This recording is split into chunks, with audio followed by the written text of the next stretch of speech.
11 ዓመት ከልጆቼን ብቻዬን ያሳደግኳቸው። ራሴ ከባለቤቴ ጋር የተለያየ ነው። ሚስት ልጅ የለኝም። 8 ዓመት አብረን ከኖር ነው በኋላ ሚስት ልጅ የለኝም ብሎ ዲቪ ሞልቶ ብቻውን ፕሮሰስ ሲያረግ ስለያዝኩት ነው። ያንን ሲያረግ ሲይዘው ያው ሚስት የለህም ልጆች ናቸው፣ ከሀገር ግን መውጣት ከሆነ አላማ መውጣት ትችላለህ ነው ያልኩት። ያው ሸፋፍኖ ደባበቆ ይወጣ ሲል በራሴ መንገድ እንዳያደርግ አደረኩት። በፍርድ ቤት ተፋታን። ልጆቹን ጥሎ ሄደ። አልሐምዱሊላህ የጥሩ ቤተሰብ ልጅ ነኝ። እኔም እሰራለሁ። ወንድሞቼም ያው ልጆቼ የአባት ፍቅር እንጂ የጎደለባቸው ምንም ነገር ሳይጎልባቸው አደጉ። ትልቁ ልጅ 18 ዓመቱ ነው፣ አሁን ወደ 19ኛ። ትንሹ ልጅ ደግሞ 17 ዓመቱ ነው።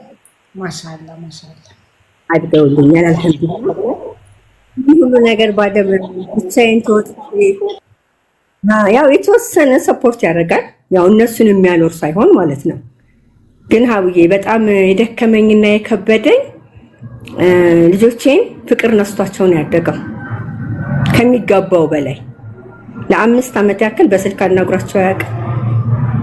በስልክ እንደሄደ ማለት ነው። ወደ አሜሪካ እንደሄደ ለ3 ዓመት ዘጋቸው። ስንለያይ ትንሹ የ4 ዓመት ከ7 ወር ነው። ትልቁ 8 ዓመት ነው። እዛን ሰዓት ያው ከዓመት በኋላ ማናገር ፈልጋለሁ ብለዋል ሲሉ ነው ልጆቹ ናቸው። አልሐምዱሊላህ ከኔ በኩል ተከፍ የለም። ምክንያቱም ለሱ ብዬ ሳይሆን አንድ ለህሊናዬ፣ ሁለት ለልጆቼ ጥላቻ ተሞልተው እንዳያድጉ ስለፈለኩኝ ብቻ ምን ጊዜም አንድም ቀን ስለ አባታቸው መጥፎ ነገር ነግሬያቸው አላውቅም። ስለማይመቸው ነው። አሜሪካ ያለ ሰው ሁሉ ጥሩ ህይወት ያለው ማለት አይደለም። ጥሩ ህይወትን ቢኖረው አይመቸውም። የሆነ ቀን ደውሎ ያናግራችኋል፣ ፈልጋችኋል፣ ልጆች የሚልበት ቀን ይመጣል። ይህን እያልኩ ነው ያሳደግኳቸውና አባታቸውን ከሚገባው በላይ የሚፈልጉ ልጆች ናቸው። ሁሌ ከ3 ዓመት በኋላ ነው እንግዲህ በስልክ እንኳን ያገኙት ከሄደ ማለት ነው። ከ3 ዓመት በኋላ በስልክ ሲያገኙት እመጣለሁ አለ። መጣ። ቀጥ ብሎ ነው ቤት ድረስ የመጣው። ለልጆቼ ስል ዝም አልኩ። የተፋታን ባልና ሚስቶች ነን። አድርጎኝ ሄደውን ያውቃል። ለልጆቼ ስል ግን ሁሉንም ችዬ እህትና ወንድም ሆነ መቀጠል ከቻል በቃ ችግር የለውም። ያንን ብዬ መጣ። ታያቸው አብዬ ለ4 ቀን ያገኛቸው በመደዳ 1 2 3 4ኛው ቀን ድረስ አይቷቸዋል። ጠፋ። ከዛ በኋላ ድጋሚ አይናቸውን ሳያዩ አሜሪካ ተመለሰ። አንድ ከተማ ላይ እየኖር ትልቁ ልጅ በር ነው የሚያየው። ስልክ ባየ ቁጥር አምጡ ይላል። የማንንም በቃ የተፈተንኩትን ፈተና አትጠይቂኝ። ከባድ ፈተና አለፈ። ሄደ ተመልሶ። ከዓመት በኋላ ደወለ። ሄዶ እንደገና በዓመቱ ደወለ። ልጆችን ማግኘት ፈልጋለሁ አለ። እኔ ለአላህ ቃል ገብቻለሁ አልኩት። አንተ በፈለክ ሰዓት ልጆችን ማግኘት ትችላለህ፣ አልከለክልህም። ካንተ ይቅር እንጂ ከኔ አይቀርም ነው ያልኩት። አያናግርም ምናምን ሲል ነው እኔ እንደዚህ አይነት ልጅ አላሳደኩም። የኔ ልጆች አባታቸውን ይወዳሉ። ስለዚህ ታናግራላችሁ። ያው እናትም አባትም ሆነ ስታሳድግ በጣም ከባድ ነው ጫናው። ያንን ሞልቼ በግድ ተቆጥቼ አገናኘኋቸው። የተወሰነ ጊዜ ደወለ። ጥሩ ነገር መፍጠር ፈለገ።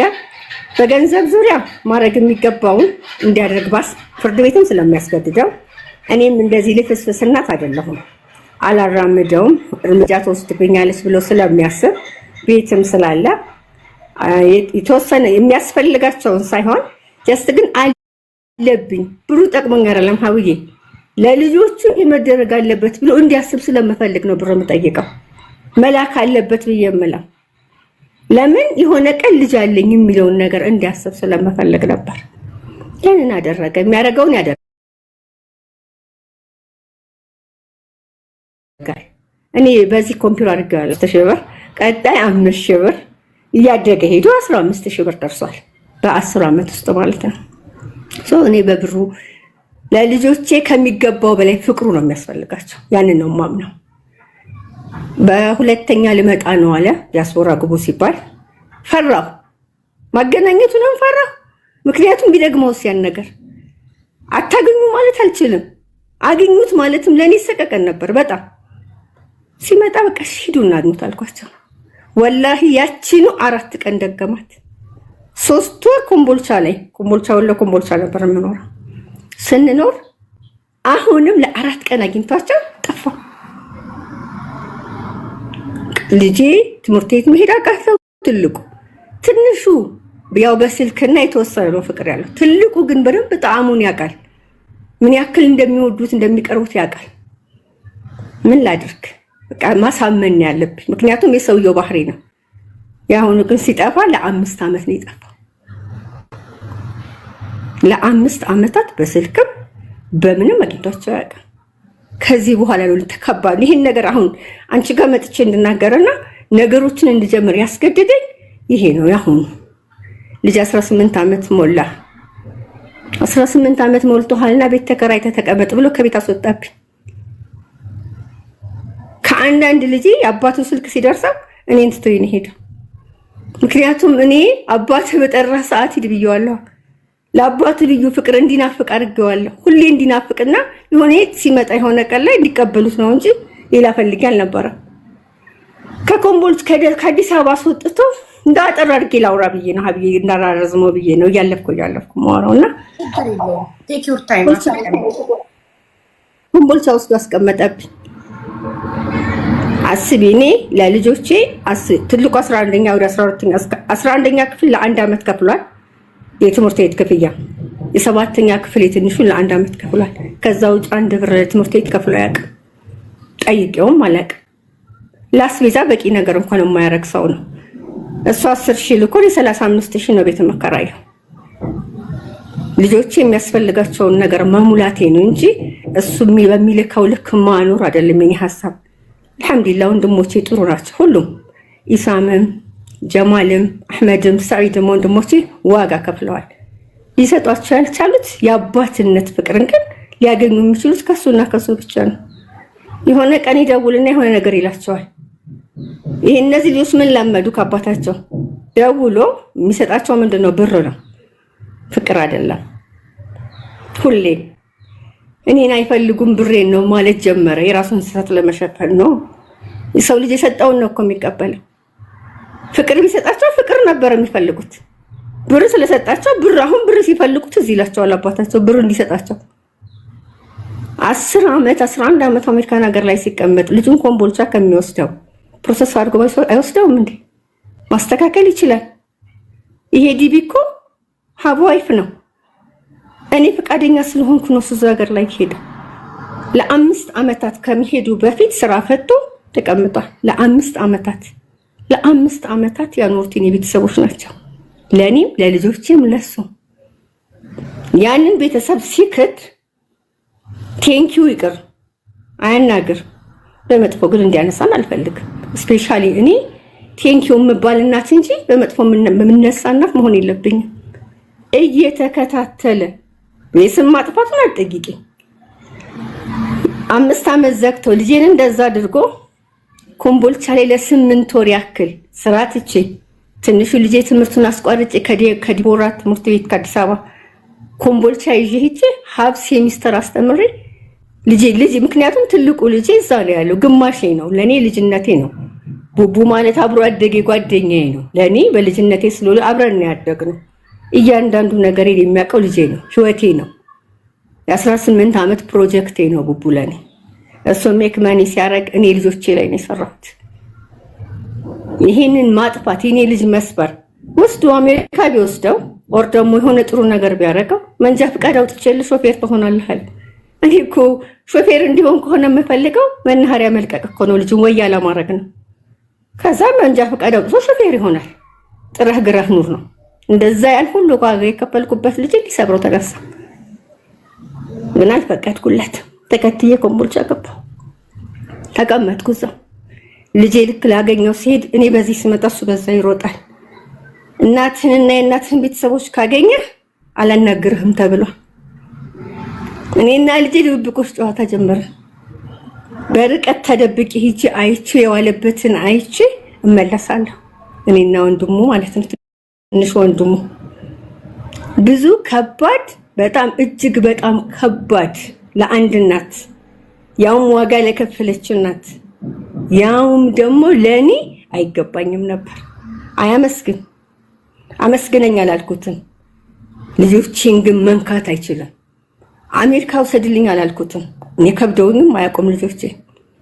ይሄን ሁሉ አድርጌ ግን በዚህ ልኳ ካስከፈለኝ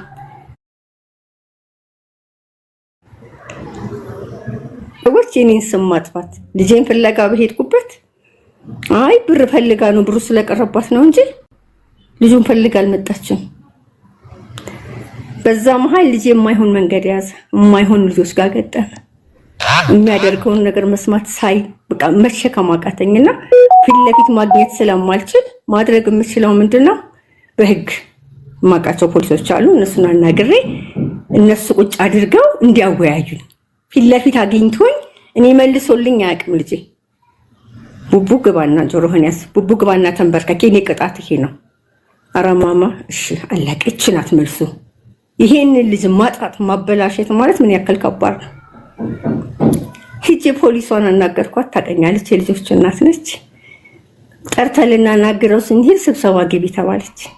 ይላዬ በቃ አንድ ቀን ይደርና ነገ ነገሮችን እናስተካክላለን አለች። ኦኬ እሺ እንደዛ ከሆነ ግን በጣም አስቢ አንቺ ልጅሽን እዛ ጥለሽ መተሽ ምን ያክል ለኔ ከባድ ነው ያሳያታዩ። ቤት ቁጭ ብዬ መግረብ ሰግጄ ቁጭ እንዳልኩኝ ስልክ ተደወለልኝ። ከየት ነው? ከፖሊስ ጣቢያ። ማነስ ነው? ምስጋን እባላለሁ፣ ዋና ኢንስፔክተር ነኝ ምናምን። ልጁ እንዲሄድ አድርጌዋለሁ አለ። ዋይ እኔ እኮ እናቱ ነኝ። ለምን ይሄን አደረክ? ስለ በቃ መውጣት አለበት፣ እዚህ ማደር የለበትም፣ ማስወጣት ሂዷል አለ። አባቱ ሳንቲም ልኮ ኮምቦልቻ ከተማ ላይ ያሉ ፖሊሶች ብር አሰጥቶ እንዲወጣ አስደረገው። ያንን ብዬ ሳስብ በኋላ አይቆይ እስኪ እኔ አሁን እሱን አላናግርም ፖሊስ መምሪያ፣ ምክንያቱም መብትና ግዴታ የለማቅናት ነኝ። እንደዚህ ምልፈሰፈስ ምናምን አይደለሁም። ቀጥ ብዬ ሄድኩት ፖሊስ መምሪያ ሄድኩኝ። እንዲህ ተደርጓል። ለምን ማታ 4 ሰዓት ማታ 2 ሰዓት ሲጀመር ሰዓት እላፊ ያለበት ሀገር ነው። ሲቀጥል ይሄን ነገር ራሴ ነኝ ያደረኩት። እኔ እናት ነኝ። 18 ዓመት ሞልቶታል። እንደፈለገ ሆኖ መኖር ይችላል፣ መብቱ ነው ብለው እንደዚህ ብሎ ያለኝን ፖሊሱ ማለት ነው ነገርኩት። ተደውሎ ሲጠየቅ የኮምቦልቻ ምክትል ከንቲባ አቶ ወንዶሰን መኪና ይዞ ሂዶ እንዳስፈታው ሰማ እና ልጁ ጋር መገናኘት እንዳልችል በፖሊስ ታገድኩ ማለት ይችላል። ምንም ማድረግ አልችልም። ወደ ልጄ እንዳልቀረብ ተደረኩ። እዛ ብሮጥ እዛ ብናገር ካልቻልኩም ኮምቦልቻ ከተማ ዋና ከንቲባው አቶ መሐመድ አሚን በዛን ሰዓት ላይ ራሻ ነበር። ከራሻ እስከሚመለስ ጠብቄ ስልኩን አፈላልጌ ለሱ ደውዬ እንደዚህ ተደርጊያለሁ ነው። ከዛ በፊት ላቶ እንደሰን ደወልኩለት። ደውዬ ሳናገረው ቢሮ ነኝና አሁን አናግሪኛል። እሺ አልኩት። 10 ደቂቃ አልፈጀም። ሀቡ እየበረርኩ ነው የሄድኩት። ምክንያቱም የልጄን አንድ ቀን ውጭ ማደር ለኔ ህመም ነው። አልችልም። በጣም ደክሞኛል፣ በጣም አሞኛል፣ ራሴን በጣም ጥያለሁ። የመጣችው ብር ፍለጋ ነው እንጂ ልጅ ፍለጋ አይደለም እየተባልኩ ሲጀመር ብር ፍለጋ ቢሆን ኖሮ ያን አይነት መንገድም አልጓዝም ነበር ነው። ቢሆንም ብፈልግም ደግሞ ያስፈልጋቸዋል እኮ ልጆቹ፣ ግዴታ ነው እኮ። እኔ ያለ መጠየቄ ነው ያን ያክል አለመሄዴ ነው ለአመታት ዝም ማለቴ ነው። ወንደሰን ጋር ገባሁኝ፣ ነገርኩት። አይ ያለኝ እኔን እኮ መጥቶ የነገረኝ ወንድሙ ነው። አቶ አብርሃም አቻሜ ይባላል። ቢጫይ ውስጥ ማናጀር ነው። በአሁን ሰዓትም እዛው ቢጫይ ነው የሚሰራው። አቶ አብርሃም ጓደኛዬ ነው አለ፣ አብሮ አደጌ ነው። ስለዚህ እሱ ደወለልኝና ያው እዛ ከሚያደር ብዬ እንደዚህ ብዬ ያስወጥቻለሁ። በጣም ነው ያዘንኩት። ምክንያቱም አንድ ከንቲባ ጀስት መከላከያ ድረስ እንዲያዝ ሲታዘዝ እኮ ፐርሰናል ላይፍ ውስጥ ገብቶ የራሱ የሆነ ሪዝን አለው መንግስት ይሄን ያደረገበት። እንደ እስረኛ እንኳን ቢቆጠር ልጄ በዛ ሰዓት ላይ ማታ 2 ሰዓት ላይ መኪና ተይዞ በዛ ደረጃ ለአንድ ሰው ውለታ ለመዋል ይቺ ስህተቱ ይሄ ሰው እኔን ሀቡ ለ4 ወር ዋጋ አስከፈለ። እሱ ያንን ባያደርግ ኖሮ ልጄን በእጅ አስገባ ነበር። አደረገው። አስተካክለዋለሁ፣ አናገራለሁ፣ ወንድሙንም እንዲያረጋለሁ ምናምን አለኝ። ትጓጊያለሽ። ጠበኩት 15 ቀን ሙሉ በተደጋጋሚ እየደወልኩበት ነው። አይመልስልኝም። ሪከርዱ አለኝ ያናገርኩት ዛሬ ከሰዓት በቃ ቢዚ ሁኜ ነው። ከንቲባ ነው ስራ አለው አይደለሁም። ስራው በእርግጥ ብዙ ነገር ይኖርበት ይችላል። እጁን ባያስገባ ጥሩ ነበር። መንገድን ባይዘጋ ጥሩ ነበር። ያን ካደረገ ደግሞ መፍትሄ መፈለግ ነበረበት። ሊያገናኘኝም ሊያነጋግረኝም አይፈልግም። ስልክ አይመልስልኝ።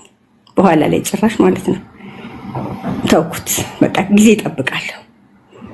ከተወሰነ ጊዜ በኋላ ልጄን ብድግ አድርጎ አዲስ አበባ መለሱት። ደግሞ ይዛ ስቀመጥ ተነስቼ አልመጣም። ትንሹ ትምህርት ጀምሯል።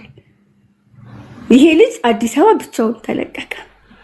እዚህ ኢቲ ቪሌጅ የሚባላል አዲስ አበባ አያት፣ እዛ ግቢ ነው የምኖረው። አየር መንገድ ሰራተኞች መኖሪያ ግቢ ውስጥ እዛው ነበር የምኖረውና ከዛ ለቅቄ ለሱ ስል 30 ሜትር ጋር ሄጃለሁ ፒዲኤል ቤት። እሱ ግን መቶ እዛ አካባቢ ነው የተከራየው። ልጅ ቤት ተከራይቶለታል። በሳምንት እንግዲህ ለእኔና ለልጆቹ የማይሰጠውን ብር ለልጄ ግን በሳምንት 77 ሺህ ብር ይላክለታል። ጥፋ ነው ሙት። የ18 ዓመት ልጅ በዚህ ደረጃ ብር አገኝቶ ቤት ተሰጥቶት ቼክ የሚያደርገው ሰው ሳይኖር ምን አይነት ላይፍ እንዲኖር ነው? ያ ሁሉ ዋጋ የተከፈለበት ልጅ በቃ የተደወለ ኧረ ድረሽለት ልጅሽ እየሞተ ነው። ይሄኛውም ልጅ ነው። እንደምንም ሐምሌ ደረሰልኝ። እንደምንም ሐምሌ ከሲሆን እዛ ኮምቦልቻ ቤት አለን። ቤት አላቸው የነሱ። ያው እኔ በፍርድ ቤት ለልጆቹ የተባለ ጠይቂያቸውም ቤቱንም አይቼውም አላውቅም ለ10 ዓመታት። ያን ግን ለሱም ያ በፊት መሀል ላይ የሚልክ የነበረውን 8 ወር ሙሉ አቋርጧል። እኔ ቤት ነው ለምን ላክ ለምን አላክም አላልኩትም። ቀጥታ ሄጄ ቤቱን ቆላልፌ ቁልፍ ይዤ መጣሁ። መጀመሪያ ሪፖርት አድርጋለሁ ፖሊስ ጣቢያ። ልክ ቤታቸውን ስነካ እህቱ መጣች ከአዲስ አበባ። ቤቱ ሲነካ ማለት ነው። እህቱ መጣች። ፖሊስ ጣቢያ ቀረብን። ምንድን ነው አሉ። እንደዚህ ነው በቃ ቤቱ ነው እሱ ልኮ አያውቅም። ሲቀጥል ደግሞ እኔ ወደ አዲስ አበባ መሄዴ ስለሆነ ቤቱን አከራይቼ ልጆች ማሳደጊያ ማድረግ እፈልጋለሁ። የቤተሰቡ ርስም ቢሆን የራሳችን ድርሻ የልጆቼ ስላለ ስኖርበት የነበረው ቤት ነው። በፍርድ ቤት የልጆቼ ማሳደጊያ ነው። ያልጠየኩት እስከዛሬ እኔ ይሄን ነገር መሀል ላይ መግባት ስለማል ቦታም አልሰጠሁትም። አልሐምዱሊላህ ስላልጎደለብን። አሁን ግን ሰውየው የሚልከውን አቋርጧል። እንደዚህ ነው ስል ፖሊሱ አላት ወንድምሽ ቢሆን አሁን አንቺ የመጣሽበት ቦታ የመጣው መታሰር ነበረበት አላት። ለ5 ዓመታት ልጆቹን ያላናገረ በስርዓቱ ጥሩ ሀገር ላይ ሄዶ ለልጆቹ ማድረግ የማይችል ሰው ከሆነ መታሰር ነበረበት አለ ፖሊሱ። አሁን ሂጂና የ8 ወሩ በስንት ይሁን አለኝ። 15 ሺህ በ10 ሺህ ብር 80 ሺህ ብር ያስገባ። ምክንያቱም ለ8 ወር ስራ ፈትቻለሁ። በ2000 ብር የዛሬ 1000 ብር አልነበር መጀመሪያ ላይ በዛ ሂሳብ በ2000 የ6 ወር 12000 ብር ብቻ ነው የማስገባው እንጂ አላስገባም አለ። ከእንደገና ፖሊሶቹ ሲያስገድዷትና ሲያጨናንቋት እሺ በቃ አለች። እሺ 20 ሺህ ብር ይሁን በቃ የክፋት ስራ ታውቂያለሽ የሚሰሩት። እሺ በቃ 50 ሺህ ያስገባልኳት። ከዚህ በኋላ ካቋረጠ ከአንዳንድ ተሳሰበዋለሁ። ከዚህ በፊት ሲያቋርጥና ሲቀጥል ጠይቄው አላውቅም። አሁን ግን ማቋረጥ ማለት ቀጣይ ላይ ሌላ ክስ ውስጥ እንገባለን። አልተወውም። ምክንያቱም ልጄን ነክታቸዋል አልኳት። አለቀሰች። ይቅርታ አይነት ነገር ልጄን ትንሹን ሳመት ምናምን። ፖሊሶቹ ምንም ወዳውን ፍሬ ነው ስሟ ፍሬጌዚ ሚዬ ምናምን ተባባልን። ነገሮች አበቁ ማለት ነው። ያንን ጥዬ ብሩን አስገቢ ተባለች። አዲስ አበባ መጣች። እሷ በማግስቱ በሁለተኛው ቀን እኔም ትምህርት ስላለቀልኝ ልጄን ፍለጋ ማለት ነው። እንግዲህ እህቱ ናት አይደል? እህቱ ማለት ስለ እህቱ በጣም ይስማማሉ። እህቱ ማለት በአሁን 5 ዓመት ስራ ፈቶ እንትን እንዳይል ቢቢ ስለ እህቱ ስለ ወንድሙ ብዬ እንድናገር አሁን የእሱን ልጨርስና እነግርሻለሁ። አዲስ አበባ መጣን። በመጣሁኝ በሶስተኛው ወዲያው በማግስቱ ልጅን ትንሹን ላኩት ቡቡ ያለበትን ቤት አካባቢውን ለማየት ምናምን። ትልቁ 14 ዓመቱ ስለሆነ ያው እንደራሱ ይንቀሳቀሳል። የትም ቦታ ራይድ ይዞ መጥቶ ቼክ አድርጎ ምናምን ሄደ። ልክ ሲሄድ መጣና ማማ ቤቱን አይቼዋለሁ። ቤት ተከራዩ የራሱ ነው። እውነቷን ነው። ቤት ተከራይቶለታል አባቱ። ግን ቤት ውስጥ የሚኖሩት በጣም ሱሰኛ ልጆች በቃ በጣም ይሄ ነው ብዬ ማለት ከምችለው በላይ ወደ 7 ሰው እሱ ቤት ውስጥ ይኖራሉ። እንደዛ አይነት ነገር ውስጥ እና በቃ ጥሩ ላይ አይደለም ያሉሽ። ለዛ ነው ቡቡ ጋር አልኩት። ስለዚህ ጊዜ መስጠት የለብኝም። የሆነ እርምጃ መውሰድ አለብኝ። ምንድነው ማድረግ የምችለው? አስቢ፣ ለ8 ወር ያለቀሰች እናት። በጣም ደክሞኛል፣ እንቅስቃሴ ሁሉ ተገቷል፣ በጣም ጥሩ ላይ አይደለሁም ለራሴ። ማታ ልክ እንግዲህ አምሽቶ መምጣት የማይችል ልጅሽ ከቤት ወጥቶ ይሄን ያክል ወራት መቆየት ማለት ምን ያክል ከባድ ነው። ከዛ በሁለተኛው ቀን ደወልኩላት ለእህቲቱ። ልክ ስደውል ኧረ ያ ቤት አከራይዋ እኮ የማይሆን ነገር ቤት ላይ ሲያደርጉ ተሰብስበው ቡቡ ደንግጦ ሩጦ ወጣ ከቤት፣ ሌሎቹ አመለጡ። ቤት አከራይቱ በጣም ደንግጣ እንደዚህ አድርጋ ቤት ላይ ችግር ተፈጥሯል አለች። እና ስላት ቡቡ የት እንዳለ አይታወቅም። ጭልም ምን ያለብኝ በቃ እሺ በቃ ተይው አልኳት። ስልክም አትደውይለት፣ እኔ እናቱ ስለሆኑ ቀጥታ ሂጂ ዛሬ የገባበት ገብቼን ያገኘዋለሁ ተይው አልኳትና ራይድ ይዤ ይኖሩበታል። አላህ መራኝ ወላሂ። ሀቡ ቀጥ ብዬ የተቀመጠበት ቦታ ራይዱ ቆመ። እሱ ቁጭ ያለበት ቦታ ነው የደረስኩት። ድሮ ይቀመጡበት የነበረ ጓደኞቹ ጋር አውቀዋለሁ። ስለዚህ እዛ ተቀምጦ ሊሆን ይችላል ብዬ ሲሄድ አንድ ጓደኛው ጋር ጥላ ስር ፀሐይ ነው 7 ሰዓት ቁጭ ብሏል። ቡቡ አልኩት። በቃ ደነገጠ። ስልክ እያወራ ነው ለካ ደውላ አክስቴቱ ደውላ እንዲሁኑ አባትህ ሰምቷል፣ ዱርዬ መሆንሃል፣ መጥፎ ሆነሃል፣ አባትህ ሰምቷል ብላ ቴንሽን አድርገዋለች። እና ከአሁን በኋላ ለአባትህም እንዳትደውል አይመለከተንም ብለዋለች። ስላንተ አይመለከተንም። እንግዲህ ሜዳ ላይ ጣሉት ማለት ነው። ያ በሳምንት 7000 ምን እንሆንልህ ሲባል ነበረ። እናቱ ስንት ነገር ያደረጉትን አውጥቶ ጣሉት ማለት ነው። በቃ ቡቡ ና አልኩት። ጥፋት ማንም ልጅ ያጠፋል። ሁላችንም አጥፍተን ነው እዚህ የደረስነው። ያለ ስህተት ማደግ የለም። ልጅ ያጠፋል፣ ወላጅ ይቅርታ ያደርጋል። ሁላችንም በይቅርታ እያለፍን ነው ልጆቻችንን የምናሳድገው። ስለዚህ የኔ ልጅ ታጠፋለህ፣ ይሄን ባታጠፋ አትማር፣ እንኳን አጠፋ ትማርበታለህ። ና ብዬ ንቃርግ አሁን ወደ ቤት እንሂድ። ጸጥ ነው ያለው። ልጅው መጣሁ። የተከራየበት ቤት ገባሁ፣ አየሁት። ህይወቱን ሳየው ከመክሳቱ እንዲቀንስልኝ ጂም እያስገባሁ እንዲቀንስልኝ ዋና እያስዋኘሁ ነው ቡቡን ስመልሰው የኖርኩት። እቺን አክሏል መክሳቱ። ሁኔታውን ሳየው ልክ አይደለም። ቤቱን ሳየው የሚበላ ነገር አንድ ነገር የለም። ምክንያቱም ብር ቢሲልክለት ወጥቶ ራሱ እንዲገባ ያልቃል ማለት ነው። በቃ ምንሽ የሆነ እንጃ። ለእኔ የቀን ጨለማ ሀቡ በዛ ሰዓት ላይ የቀን ጨለማን የወረሰ ምንም ማረቅ አልቻልኩም። ጥሩ በአንድ ልቤ ልጄ እኔ ጋር መመለሱ አስደስቶኛል። በአንድ ልቤ ደግሞ ይሄን ሁሉ ዋጋ የከፈልኩበትን ልጅ እንደዚህ መጫወት አድርገውት ማየት ምን አደረገ? አባቴን ብሎ በሄደ ምንድነው ጥፋቱ? እኔ ከበደልኳቸውና እኔ ጋር ችግር ካለባቸው እኔ ተበዳይ ነኝ። እንዳውም እኮ የተካድኩ ሴት ነኝ። አልተናገርኳቸው። ለእኔ ይሄንን እንደገና ያመጣሉ። ዲቢ ሚስት ልጅ የለውም ብሎ የሞላ ወንድም ነው። ለአመታት አኩርፋ ወንድምና እህት ሳይገናኙ ሳይነጋገሩ የነበሩ ዲቢ ያስታረቃቸው ወንድምና እህት ናቸው። የእህቱን ልጅ ዱባይ ልክልሻለሁ በውስጥ የምትማርበትን ዩኒቨርሲቲ እዛ እየከፈለ ያስተምራል። የእህቱን ልጅ ለልጆቹ ግን $100 እና $200 የራቀው ሰውዬ ነው። የላከላቸውን እንዲቀበሉ ብቻ አምነው አባታቸውን አመስግነው እንዲኖሩ በማድረግ ነው። ጥፋት ይሄ ነው። የኔ ጥፋት ሌሊትና ቀን ከነሱ ጋር ነገር አለማያዜ ነው። ወንድምየው እኮ ሚስት ልጅ የለውም ብሎ ያፈረሰውን ትዳር እኔ ነኝ ያረረኩት፣ ይቅርታ በሰዓቱ ምናምን ያለው ልጆቹ ያላባት እንዳያድጉ የፈረደባቸው ወንድም አቶ አብርሃም አቻሜ ታሟ ይሄ ሰውዬ ከልጆቹ እንዳይርቅ ተሟሙቶ ማስተካከል ሲገባው ኢትዮጵያ ሲገባ አገር ሲገባ ልጆቹ ኤርፖርት ሄደው እንዳይቀበሉ ኢትዮጵያ መግባቱ እንዳይታወቅ ሁሌ ድብብቆሽ፣ ሁሌ ለልጆቹ ውበታቸው ነው አባታቸው፣ ለልጆቹ ህይወታቸው ነው አባታቸው። ለዛም ነው እኔ እንትን ማለትም አልፈልገው ማቆራረጥም አልፈልገው። አባት ህይወት ነው። ለወንድምና ለእህት ወንድሞቼ ኩራቶቼ ናቸው፣ እህቶቼ ኩራቶቼ ናቸው። አባቴ ግን ህይወቴ ነው። ለኔ ለማንኛችንም አባት ህይወት ነው። ህይወታቸውን ያሳጣቸው እህቶቹ ልጆች ነው። እህቶች ልጆቼ እያለ የሚያወራው እህቶቹ ልጆች ነው የሚረዳው፣ እህቶቹ ልጆች ነው የሚያሳድገው። እሷና ወንድምና እህቴ እኔን ትዳር አፍርሰው ልጆቼን ያላባት ሲያስቀሩ እሷ ግን ትዳሯን ፈታ ለ3 ዓመት ቆይታለች። 4 ልጅ ይዛን ያላቅም። አሁን ነው ልጄን ሲነኩ ነው የሰማሁት። እኔ ያላቅም። አላህ ጀዛዋን ሰጥቷታል እኮ እኔ በ2 እሷ በ4 ልጅ ነው። አባትየው እኔ እነዚህ ፊት ለፊት ከመጣሁን በዚህ ነው የሚሮጠው።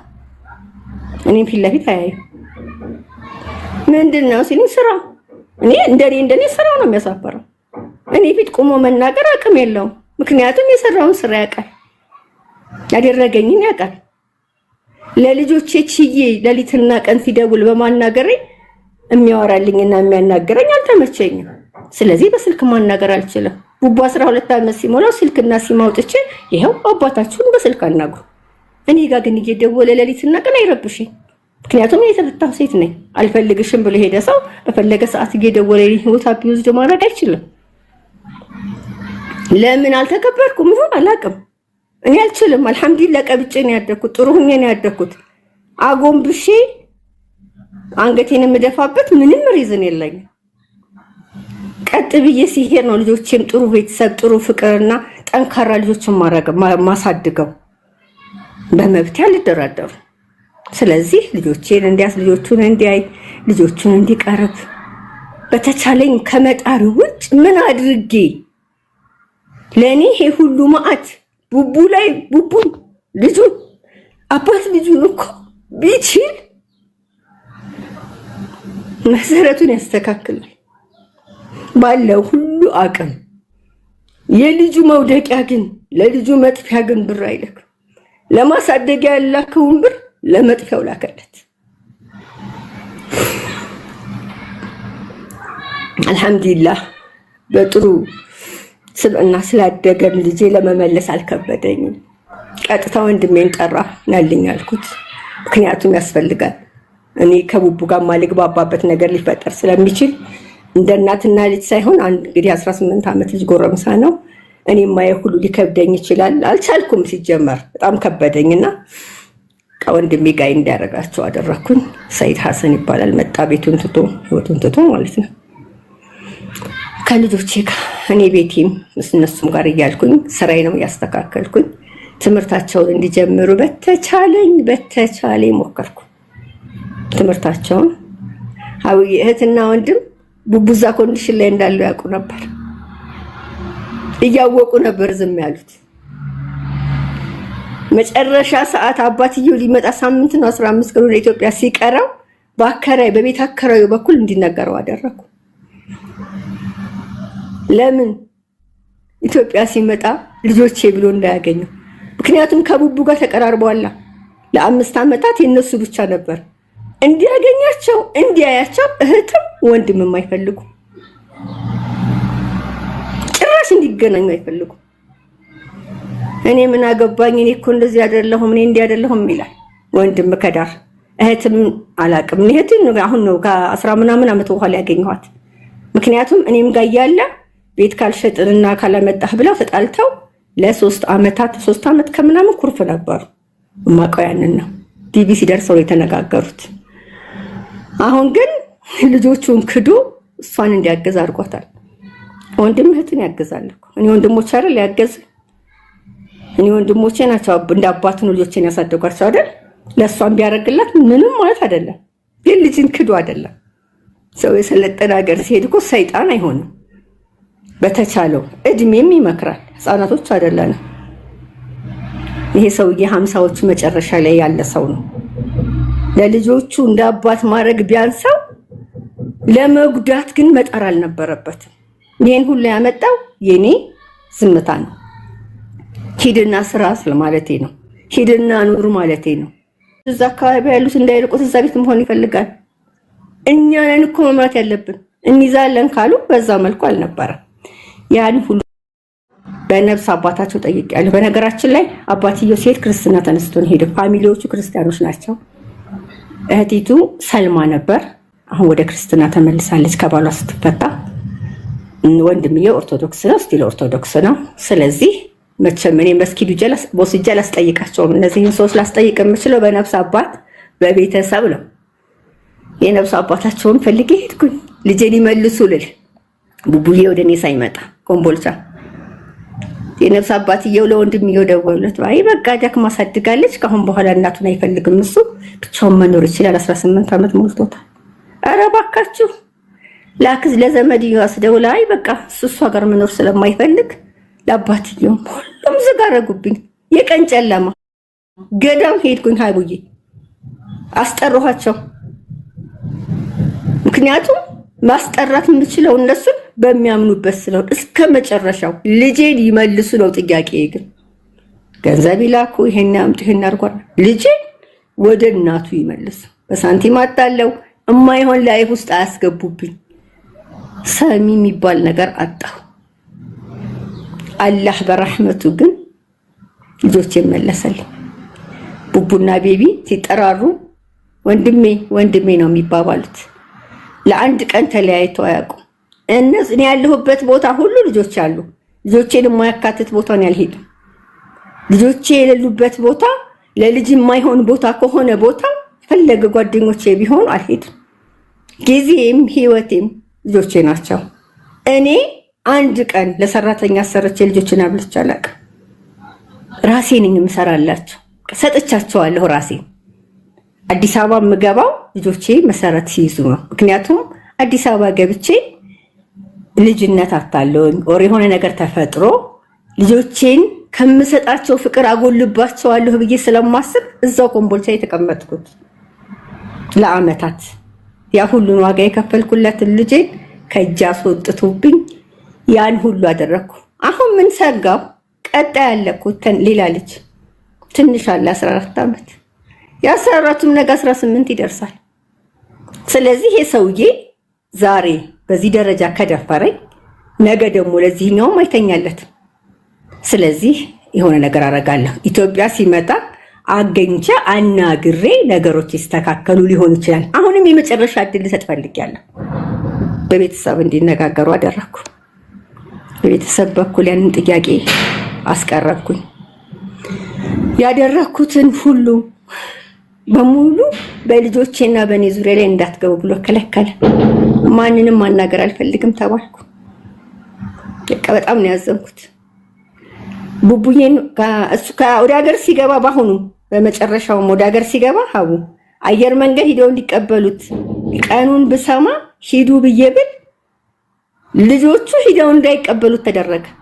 ተደበቀ። ሚስጥር አደረጉባቸው።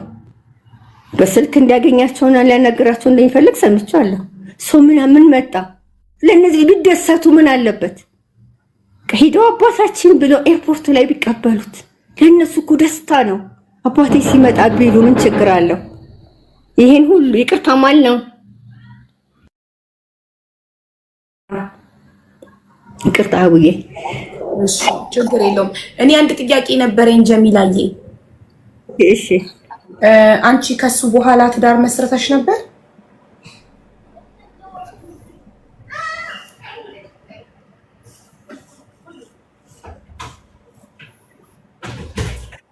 አቡዬ አዎ፣ በትዳር ለ8 ዓመት አብረን ኖረናል።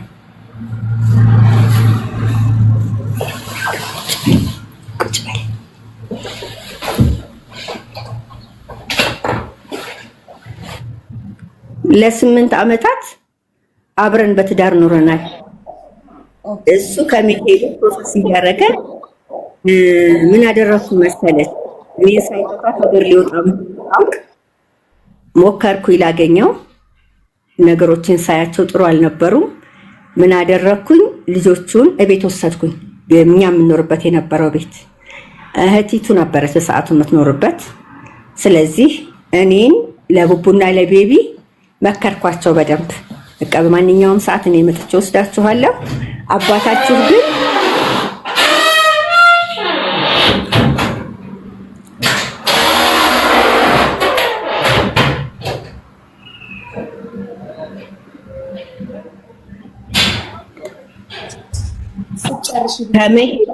በፍርድ ቤት ልትቻለው ልጆቹን የሞግዚትነት በፍርድ ቤት ከሱ ጋር ከተለያያችሁ ከስንት ዓመት በኋላ ነው ሌላ ትዳር የመሰረትሽው? 8 ዓመት ከተለያያችሁ ከ8 ዓመት በኋላ? 8 ዓመት በኋላ። ኦኬ ብዙ ቆይተሽ ነው ያገባሽው? ልጆቼ አድገው ቡቡያስ 17 16 አካባቢ ቤቢዬ ስለሆነ ትልቅ ሆነ። ያንንም እንዳደርግ ያስገደዱኝ የገዛ ልጆቼ ነው። እኛ እናታችን በሁለት እንድትቀር አትፈልግም፣ እንድትወልድ እንፈልጋለን ማለት ነው። ስለዚህ በቃ ባትወልድ ራሱ ሴት ልጅ ብቻዋን ከሆነችና የምትወደው የሚወዳት ሰው ካገኘች ትዳር የመመስረት መብት አላት። መውለጃ ቢያልፍ ራሱ ግን ለልጅ ያገባሁትን ሰው ደግሞ ቤት ላይ የሚኖር ሰው ሁለተኛው እኔ ጋር ቤት ውስጥ አይኖርም። ኦኬ፣ ውጪ ነው የሚኖረው እሱ አንድ ቤት አትኖርም። ኦኬ፣ እሺ። እና መጥቶ ለ4 ወር በመጣ ሰዓት ላይ ለ3 ወር ቆይቶ ነው የሚሄደው። ያው ግን ያ ሁሉ ሲሆን ልጆቼን አካተተ። ልጆቼን ይዤ ነው ብቻዬን ወይም ደግሞ ከልጆቼ ተገነጥዬ የማደርገው ምንም ነገር የለም። እሺ፣ አዲሱ ትዳርሽ ከልጆችሽ ጋር ሰላም ነው? ፍቅር ነው? በጣም እጅግ በጣም በምቆይበት ሰዓት ላይ ኢትዮጵያዊ መምጣት ፍላጎት እንኳን ቢኖረው ቡቡ ተስተካክሎ ቤት ሳይመጣ ምን አይነት ደስታ ሊኖረኝ ነው? እኔ አልፈልግም ነው ያለው። እኔ መጀመሪያ ቡቡ ልጆቼን እንዳስቀድም ነው የፈለገው። ምክንያቱም የኔ ህይወት ልጆቼ ናቸው፣ አልደራደርም። እናቴ የወለደችኝ እናቴ እንኳን ብትሆን በልጆች አልደራደርም። እናቴ የኔን ያክል ለልጆቿ ዋጋ ከፍላለች ብዬ አላስብም። የኔ ልጆች ቅላል ዋጋ አልተከፈለባቸውም። ሁሉም እናት ዋጋ ከፍላለች። በእርግጥ እኔ እናትነት ከባድ ነው። በቃ እኔ ልጆቼን አባት አብሬው እንድኖር ያስገደደኝም እናትነቴ ነው፣ ድሎት አይደለም። ከመሄዱ በፊት አውዬ ለ5 ዓመታት ስራ ፈቶ ተቀምጧል። ለ5 ዓመታት ይሄ ሰውዬ ለ5 ዓመታት ማለት ኢትዮጵያ ውስጥ እያለ ዲቪ ከመሙላቱ በፊት 5 ዓመት ስራ ፈቶ ተቀምጦ ማን ያስተዳድር ነበር ቤታችን? ቤተሰቦችሽ? ቤተሰቦች ካውንታችን እንዳወጣሁን እንዳባወራነቱ ባል ነው፣ ልጆች አሉ። ይኸው ቤተሰብ አስቤዛ አድርግ አስቤዛ እህቶቼ እህቴ አሁን አሜሪካ ነገር ነው ያለችው። ማንም ጎረቤት ሁሉ ያውቃል። ሽሮ በርበሬ የሚያስፈልገው ለልጆቹ ኢብን ቅቤ የሚያስፈልጋቸውን ነገሮች በሙሉ ተስተካክሎ ወር ተጠብቆ አስቤዛ ይሞላልናል ቤት ላይ። እሱ ስራ የለውም ተብሎ ምክንያቱም እኔ ብቻ አይደለሁም ልጆቼም እኔም እንዳንቸገር። ያን ሰዓት ትንሹ ህፃን ነው፣ ትልቁ ይማራል። ትምህርት ቤት ክፍያ፣ የቤት ኪራይ ከእሱ የቤታችን አለ ቤታቸው ኮምቦልቻ ያለው ማለት ነው እኔ የምኖርበት የነበረው እሱ 1000 ብር ይገረጋል በዛ ሰዓት። ያቺ 1000 ብር ትመጣለች። ከዛ ውጭ ምንም ኢንካም የለን። ግን ምንም ነገር ጎሎብን ያውቅ።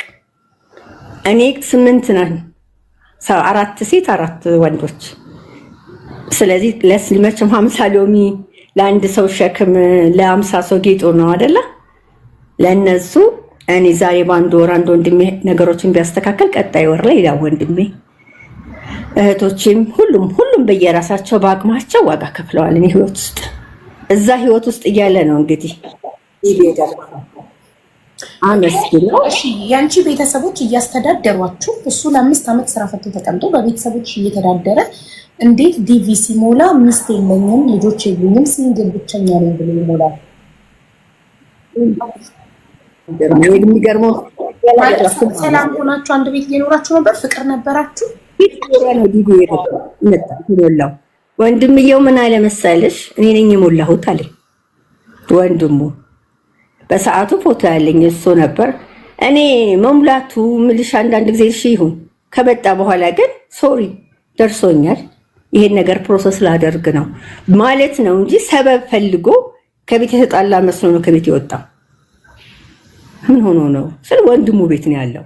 ምን ተፈጠረ ብዬ ስጠይቅ ለካሱ ዲቪ ደርሶት ነው ተደብቆ ፕሮሰስ እያደረገ ሰማሁ። ስሰማ ወንድምየው በቃ መጣልኝ ቤት ድረስ። በጣም ይቅርታ አድርጊልኝ፣ ይሄ ሁሉ ነገር እንደዚህ ሆነው እኔ ሞልቼው ነው። በቃ እኔና ወንድሙ መጀመሪያ ናግብቼ ስገባ እዛ ቤት ላይ እሺ፣ ቅርታ ወንድሙ ለምን ሚስት የለውም ብሎ ይሞላል? አንቺ ሚስቱ እንዳለሽ ልጆች እንዳሉሽ እያወቀ እንዴት ሚስት የለውም? እሺ እንመን ወንድሙን የሞላው ብለንና ለምን ሚስት የለውም ብሎ ይሞላል? ለምን? ትልቅ ብልግና። ባለቤቱን ካልናቁ አጥር አይነቀንቁ ነው። ባልየው በትዳሩ የማይደራደር ሰው ከሆነ ወንድም ደፍሮ ትዳር የለውም ብሎ ሊሞላ አይችልም። ትዳር እንደገና ደግሞ ወንድምየው በእኛ ህይወት ውስጥ ያለው አስተዋጽኦ ድረስ ነው ብለሽ ብትባል አልጠየቅሽኝም፣ ግን የነበረው አስተዋጽኦ አንድ ነገር ሲፈልግ ወንድሙ ሂዶ ሲጠይቀው የሚመልስለት መልስ በጣም ያስጠላ ነበር። በግልጽ አማርኛ መጥቶ እኔ በሱ የተነሳ በወንድ ጓደኞች ፊት ልፈር ወይ ብሎኛል። ለወንድም ለሱ አልነገርኩት፣ አሁን ነው የምናገረው። እኔ በሱ የተነሳ ተሸማቀኩኝ። እሱ ስጋና እሱ ቅንጦት ከፈለገ ከኔ ጓደኞች እየቀፈለ እንዴት ነው የሚኖረው? እኔ ደከመኝ በሱ የተነሳ ሁሉ ብሎኛል። ማለት ወንድምየው ነው ላንቺ የሚልሽ ስለባልሽ? ስለባል እንደዚህ ወንድም ለወንድም እንኳን ይተማማሉ ማለት ወንድም እንዴት ወንድሙን አሳልፎ ለባዳ ይሰጣል? አንቺ እኮ ባዳ ነሽ ለሱ አይደል? ያ ብቻ አይደል? አንቺ ወንድም ሚስት ነሽ፣ ባዳ ነሽ ለሱ። እሱ ስጋው ወንድሙ ነው። ሰው መጥቶ ላንቺ ወንድሙን ሲያማ የገዛ የእናቱን ልጅ ስጋውን ለባዳ አሳልፎ እየሰጠ ነው። ወንድምየው እሱ ስራ ፈልጋለሁ ብሎ በቃ በዛ በነበረው ኮንዲሽን ተነስቶ አዲስ አበባ ሄዷል። አዲስ አበባ ሄዶ ስራ እየፈለገ እንግዲህ አልተሳካለትም። ይጥራል፣ ስራ ለመስራት ይጥራል። ረጅም ዓመት ስራ ላይ ነበር። እንግዲህ አላህ አላሳካለትም። እኔ ስራ መፍታትን ፈልጎ ተቀመጠ የምለው ሰው አይደለም አላማውን። በዚህ ሰዓት ላይ ቢችልና ቢያገኝ ምን የሚሰራ ነበር በሰዓቱ። ተነስቶ አዲስ አበባ ቆይቶ ስራ ማግኘት አልቻለም። ተመልሶ ሊመጣ ነው ወደ ኮምቦልቻ። እኔ እንደሚመጣ አላውቅም። እሱ ለካ ወንድሙ ጋር ተነጋግረዋል። ረመዳን ነው ወቅቱ። ረመዳን ወር ላይ ድንገት በር እንደዚህ ስንወጣ ብቅ አለ። ምን ልበለው? አንድ ባልሽ ነው፣ ልጆቹ አሉ። ባባ ብለው ሩጦ ሄደው ተጠመጠሙ። ተለያዩ ብዬ ማለት አልችልም። ለምን ዝም ብለህ መጣ? ሳትናገር መጣ? እንዴት መጣ ማለት አልፈለኩም። ዝም አልኩኝ። ከዛ ወንድምዬው ጋር ደወልኩ። ልክ ስደውል አንዱን ጥሪ ያየና ዘጋው፣ ስልኩን አጠፋ። ብደውል አያነሳ፣ አይመልስም ስልክ፣ እንዳይሄድበት ነው። በኋላ ምንድን ነው አልኩት። ረመዳን እንግዲህ አፉታ ሰዓት ነው። ክፉም ደግም መናገር አልፈለኩም። በዛ ወር ላይ ኢድህን በሰላም ዋል፣ ኢድ ይውጣና እንነጋገራለን። ዝም ብሎ መኖር አይቻልም። ከመጀመሪያ ማስተካከል የሚገባህን ነገር ማስተካከል ነበረብህ አልኩት። በዛ መሀል ላይ ረመዳን ከወጣ በኋላ ምንድን ነው ስለው ቀንዳመጣ ቤቴ ስላለኝ ነው፣ መሄጃ የለኝም ማለት። እኔን አላህ አቀማጥሎ እያኖረኝ የእነዚህ ልጆች አባት መሄጃ የለኝም የሚል ካፉ እየወጣ ሂዱጣ ከዚህ ብዬ አላባረረው። እንኳን ባልሽ ሰው በቃ እንግዲህ ሁለተኛ እንዲያርጌ ሰላቴን ሰግጄ በዚህ ገብቶ ማለት ነገር አለ። ሰላት የሚሰገደው ለአላህ ነው፣ ለጀሚል አይደለም። ስለዚህ በቃ በአውፍታ ዘግተ ነው ሰላማዊ ህይወት ቀጠል። ከዛ በኋላ ነው እንግዲህ ወንድም ዲቪ እንደዛ ብሎ የሞላው። በጣም የሚገርመኝም ይሄ ነው። እህቱ ጋር ምሳውን ርቦት ሊበላ ሲሄድ የሚበላ የለኝም ብላ አባረረዋለች። ራሱ ነው መጥቶ የነገረኝ። ወላሂ አልዓዚም በአላህ ስምዬ ነው የምናገረው። ከአንድም 2-3 ጊዜ ምግብ የለም ብላ ከባሏ ጋር ሆና ከቤቱ አባረዋለች። እህቱና እሱ የቤተሰብ የውርስ ቤት አላቸው። አንዱን ቤት ሽጣለች፣ በእሷ ምክንያት የተሸጠ። ሁለተኛውን ቤት እንሽጥ ስትለው መጣና ቤት እንሽጥ እያሉ ነው አለ። ብር ነው። እኔ ሰልፊሽ ሴት መሆን ኖሮ ያን ግቢ ቤት ሽጥና ኮንዶሚኒየም ግዛልን ማለት ጠፍቶኝ አይደለም። እንደዚህ አይነት ስግብግብ ቤተሰብም እኔ አላሳደገኝም። ምንድን ነው ያልኩት? አንተ ስራ የለህም። ሲጀመር የአባትና የእናት የተወረሰ ቤት ተሽጦ ሌላ ቢቻል ተጨምሮ የአባት ስም ይጠራበታል። ቢቻል ባይቻል ደግሞ ራስህ ትኖርበታለህ በሆነ መንገድ እንጂ አንተ ስራ የለህ። ይሄ ኢንካም ቤተሰቦች ድንገት ቢያቆሙ የሆነ ሰው ምንም ቢያደርግ አንድ ነገር ቢፈጠር የት እንወድቃለን? ስለዚህ ቤት አትሸጥም፣ አይሆንም። ስለ አንሸጥም። ወንድም ቤት አለው ልሽጥ ብሎ ቢስማማ፣ እህት ቤት አላት ልሽጥ ብላ ብትስማማ፣ እኛ ግን ቤት የለንም። ስለዚህ አርፈህ ተቀመጥ አልኩኝ። ብቻ እንደው ያን ሁሉ አልኩ፣ በዛም በዚህም አልኩኝ። ብዙ ነገር ተፈጠረ። እህቲቱ ለምን ቤት አልተሸጠም ብላ ለ3 ዓመት ከ5 ወር ኩርፍ እንደነበሩ ነው የማውቀው። ዲቪን ያስታረቃቸው ማለት ዲቪው እሷ ምን ይጠቅማታል?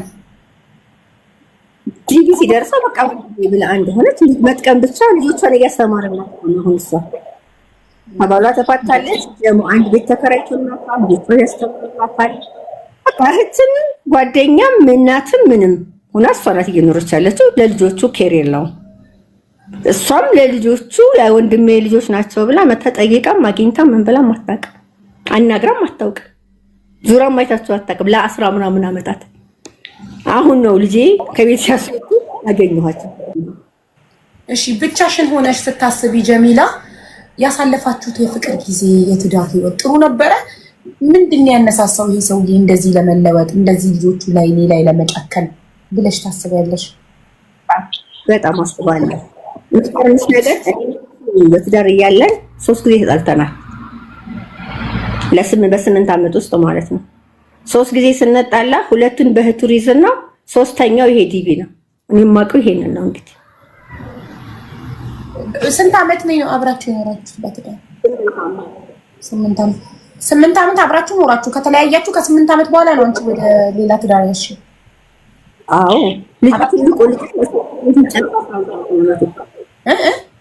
ልጄ ትልቁ የመጀመሪያ ልጄ 18ኛ ዓመቱን ጨርሶ ወደ 19ኛ ዓመት።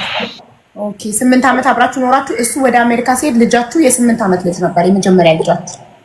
አዎ 8 ዓመት እኮ በጣም ረጅም ጊዜ ነው። 8 ዓመት አንድ ጣራ ውስጥ የኖሩ 2 ባልና ሚስቶች ጥሩ ክፉን ደጉን አብረው ያሳለፉ ላይ በዚህ እኔ ግራ ገባኝ። እንዴት ለምን ደስተኛ ከነበረ በትዳሩ 2 ልጆች አፍርቶ በትዳሩ ለምንድን ነው ተደብቆ ከትዳሩ? መቼም ከትዳር አሜሪካ ይበልጣል ማለት በለጠ። እኔ ጠይቄዋለሁ፣ ይሄንንም ብያለሁ። ምን መለሰልሽ? ለምን ምን አድርገን እኔ ምን አድርጌ ምናልሽ ደስተኛ ከነበርክ በትዳሩ 5 ዓመታት የነበረው ችግር ለምን ይሄን አረጋችሁ ስላቸው በቃ እኛ ሄደን አስተካክለን ቀጣይ ለልጆቹና ለአባቱ የሚያረጋውን ያረጋል። ቀጣይ ለሚፈጠረው ነገር ያው ዞሮ መቼም ማንም ሰው የሚያስበው አባት ኦር እናት የሆነ ነገር ጥሩ ነገር ከገጠመው ያው ለልጆቹ ነው የሚለው አይደለም። ከልጆቹ ውጭ ለማን ያረጋል ያለው? ይሄ ሰውዬ ለ10 ዓመታት ለልጆቹ $100 ነው። በ10 ዓመታት አሜሪካ መውሰድ ይችላል፣ ማስተማር ይችላል። ትምህርት ቤት ሲሄዳችሁ ሆይ አላችሁ ሆይ ፍቅር መስጠት ነው ሁሉም ይቀር ፍቅር መስጠት ይችላል። ከትምህርት ቤት ሲመጡ ቡቡ ቤቢ ከትምህርት ቤት ገባችሁ ምን እያደረጋችሁ ነው? ዛሬ ምን በላችሁ? ዛሬ ምን ሰራችሁ? እንዳባት አንድ ቀን አድርጎላችሁ ያቅም ይሄን አንድ ቀን። አሁን ምኑ ተረፈ ይመሰለሽ?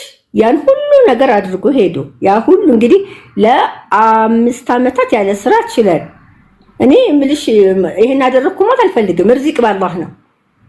አላህ የርዚቁን ነው ያኖረው። ይሄ ሰውዬ እኛ ጋር ሲኖር የርዚቁን እንጂ እኔን ኦሬዲ ቤተሰቦችን አልበላም። አላህ የረዘቀው ያክል እህሉ ሀሳልቃለ ተያየ ለኔ ባል መሆን አይችልም። እኔ እሱን አሁን የማስበው ስህተት ነው ብዬ ነው የማስበው። ትልቁ ስህተቴ በህይወቴ እሱን ማግባቴ ነው። በቃ አንዳንድ ጊዜ ቤተሰቦቻችን ትክክል ናቸው። የነሱን መንገድና የነሱን መንገድ ብቻ መከተላችን ለኛ ዋስትና ነው። ለሴት እህቶች፣ ለታናናሾቹ፣ ለልጆች መመክረው አሁን ለታዳጊዎቹ ቤተሰብ በተለይ ትዳር የሚመሰሩትበትን ቦታ የሚወድቁበትን ቦታ በደንብ ይወቁ። የእድሜ ልክ ዋጋ ነው የሚከፈልበት፣ የእድሜ ልክ። እነዚህ ልጆች አንዳንድ ጊዜ እኔ ከዚህ ሰውዬ ወልጃቸው ዋጋ እያስከፈልኳቸው ይመስለኛል። በማያውቁት ዋጋ እየከፈሉ ነው። የአባት ፍቅር ይፈልጋሉ እኮ የአባት ፍቅር በምን አጡ? ይሄ ሰውዬ ከኔ ጋር በተያያዘው ነገር 2 አግብታ ፈታለች፣ 3 እንደዚህ አድርጋለች፣ እሷ እንደዚህ ናት። ወላሂ አመመኝ ሀቡ። እኔ የእሱን ስህተት ለመሸፈን በሚያደርጋቸው ነገሮች ሁሉ እኔ አመመኝ። ዛሬ ላይ ለቡቡ ምን ይለዋል? 2 ጊዜ ፕሮሰስ ጀምሬ ለእናት አበላሽ ተባለች። ኢማጂን ለስልክ ያልፈለገው ልጅ እንዴት ፕሮሰስ የሚያደርግለት? ልጄ ያቀኛል። ባያውቀኝና ባያምነኝ ግን እኔና ልጄ ሊያቆራርጠን ሁሉ ሞክሯል። አሁንም የሚፈልገው እኔ አንዳንድ ጊዜ በቃ ወይ እናት የለንም አንፈልጋትም ብለው እሱ ጋር እንሄዱለት ነው የሚፈልገው። እሱ አባታችን ብለው አባትነቱን ተከብሮለት የሚኖረው እኔ ሲለያዩ ነው። እኮ ይሄ ለምን ይመስልሻል? አሁን ወንድ ልጅ ብዙ ጊዜ እኔ በህይወቴ በእድሜም ከተማርኩት ምንድን ያየሁት ወንድ ልጅ በቃኝ ብለሽ አንቺ በአንድ ስህተት ከቆረጥሽ እልህ ስለሚይዘው እድሜ ልኩን ያሳድድሻል። እና ላይክ አሁን አንቺ የዛን ጊዜ በዲቪው ስለተናደድሽ ከት ስላረግሽ በአንዴ ግንኙነታችሁ ስለቆረጥሽ በዛ እልህ ተጋብቶ በቃ እንግዲህ እስካሁን ድረስ 10 ዓመት ሙሉ በእልህ እንደዚህ ነው። የእናንተ እልህ ልጆቻችሁን ነው የሚጎዳው። ያ እውነት ነው። እኔ እንዲጠፋ ምን አደረግኩ? ይቅርታ ሁሉ ጠይቅ። ለመነጋገር አልሞከራችሁም? ላይክ በጣም በተደጋጋሚ እኮ ምንድን ነው ከመነጋገር ያገኛችሁ? ይሄን አደረከኝ ብዬ ከአንተ ከሃዲ አንተ ምን እያልኩኝ ብቀጥል ተጎጂዎቹ ልጆቼ ናቸው። ስለዚህ እኔ መሸነፍ ነበረብኝ ለልጆች አባቱ። እኔ በሰላም ካወራሁት ልጆችን ካናገረ እኔ ልሳይ፣ ግን የሚደውልበት ሰዓት አይመቸኝም፣ የሚያወራው ወሬ አይመቸኝም። 5 ዓመት እያለ ያን ከተለያየም በኋላ አሜሪካ ከሄደ በኋላ ሞክሬያለሁ። እኔ ጋር ሰላም ሆኖ ካናገራቸው ልጆችን በሰላም ያናገራል። ስለዚህ ልጆቹን የሚጎዳው በእኔ የተነሳ ነው ብዬ እንዳስብ ስላሰብኩኝ ማለት ነው። ወይ ባል አይደለም አንገናኝም፣ በቃ አለቀ እኮ ህይወታችን አብቅቷል። እህል ውሃ ካለቀ ደግሞ አለቀ ነው። መቼም ማንገናኝ ሰው እኔ ይሄን ሰውዬ ማግባቴ ስህተት ነው ብዬ ስላሰብኩኝ ይሄን ሰውዬ ድጋሚ ባል አላረገውም። በዛ ብቻ አይደለም የቆረጥኩት እኔ በዲቪው ብቻ አይደለም፣ ከዛ በፊት ባሳለፍኩትም ህይወት ነው ዋጋ እየከፈልኩበት እየኖርኩት ህይወት። ከዛ በፊትማ ሰላም ነን ፍቅር ነን እኮ ብለሽኛል። 8 ዓመት በትዳር ስትኖሩ 3 የተጣላችሁት። ምን አለ በመሀል ላይ እንደ እናት እንደ እህት እንደ ታስቢ ይሄ ሰውዬ ኃላፊነትን ተሸክሞ መቀጠል የሚችል ይሆን አይደለም። ሰልፊሽነት አይበታለሁ። እኔ ለልጆቼ ዋጋ እየከፈልኩ ነው እኮ አይደለም፣ ቤተሰቦቼ ዋጋ እየከፈሉ ነው። እሱ በመሀል ላይ የራሱን ሰዎች ኦር የሆነ የሚፈልገው ነገር አለና አልናገረው እንጂ ውስጤ ላይ የነበሩ በጣም ብዙ ነገሮች ነበሩ። ገብቶሻል ማለት እንደ እናት የሆነ አንድ ቀን ያልፋል ብለሽ የምትጠብቂያቸው ቀናቶች በዛ ውስጥ ነው ያለሁት። እና ያ ሁሉ ባለበት ላይ መጥቶ እንደገና ደግሞ ክህደት ሲጨመረበት ይናል ያ ነው እንጂ በአንድ ቀን በአንድ ዲቪ ሰው አይቆርጥም። መጀመሪያ የመጣሁት መንገድ እኔ ውስጥ ያለ እሱ ከሚያደርጋቸው ከሚሰራቸው ስራዎች ጫት ይቅማል፣ ሺሻ ያጨሳል። ያንን በምን ይሄን ማለት አልፈልግም። ለልጆቼ ክብር ስለጸንቆ ላይክ ባይ ዘ ዌይ ትዳር ላይ ብጥብጥ የባል ሱሰኝነት ኦር ቺቲንግ ብቻ አይደለም። እነዚህ ነገሮች እንኳን ባይኖሩ መከባበር ከሌለ፣ መደማመጥ ከሌለ፣ ቦታ አለመስጠት፣ ፍላጎቱ ከሆነ አለማውራት፣ እርስ በርስ አለመግባባት፣ መናናቅ ምናምን እነዚህ ነገሮች ራሱ እየቆየ እየደበዘዘ ትዳሩ እንዲፈርስ ያደርግ ምክንያት ይሆናል። ፊልም የሚያደርግሽን ባል ታውቂዋለሽ። አንቺ ሲደክምሽ የሚያውቅሽ፣ ሲርብሽ የሚያውቅሽ፣ ሲከፋሽ የሚያውቅሽ፣ አቅፎ የሚያባብልሽ፣ በቃ የህይወትን ፈተና አብረሽ የምትጋፈጭ ልክ እንደራስሽ ግማሽ አካልሽ ነው ባል አይደል? መግባባት ከሌለ መነጋገር፣ ከምንም በላይ መከባበር ነው የመጀመሪያው ነገር። ትዳር ላይ መከባበር ነው። የማያከብረኝ የማላከብረው ከሆነ ብዙ እርምጃ ወደፊት መራመድ አንችልም። ግን ላይክ እኛ አሁን ከአንድ ወገን ሰምተን አሁን እሱ ቢመጣና እዚህ ጋር ደግሞ ምን እንደሚል አናውቅም። ችግር የለም። እሺ ጀሚላ፣ በዚህ ሚዲያ ይዤ ከመምጣቴ በፊት ማለት ነው ምን አድርጌያለሁ? እንደነገርኩሽ በነፍስ አባት ገዳም በመምጠይቄያለሁ። የመጨረሻ አሁን ኢትዮጵያ ሲገባ ኢትዮጵያ ውስጥ ሚኒስተር ነች፣ ስሟ መጥራት አልፈልግም። ለሱ ቅርብ ዘመዱ ነች። በጣም አገር መምራት የምትችል ሴት ብላ አመታት አገር የመራች ሴት ማለት እችላለሁ። በሚኒስተርነት ደረጃ የቆየች ሴት ነች። ተደወለላት። ለሱ ያክስቱ ልጅና ምነት ቅርብ ዘመዱ ነች። ታቀኛለች። ያው ዩቲዩብ ላይ በእስማኤልን በኢሳማ በሻና በሆድዬ ኬዝ እንደገና የሱ ሚስት መሆኔንም ስለምታውቅ እንደ አንቺማ የሴት ጠበቃ አይደለሽ እንዴ? እንዴት ተብሎ አንቺ ትነኪያለሽ? ችግር የለውም ሰምቻለሁ። እኔ ቤት ልጋብዛችሁ ፈቃደኛ ነሽ አለች። እንዴ ደስ ይለኛል።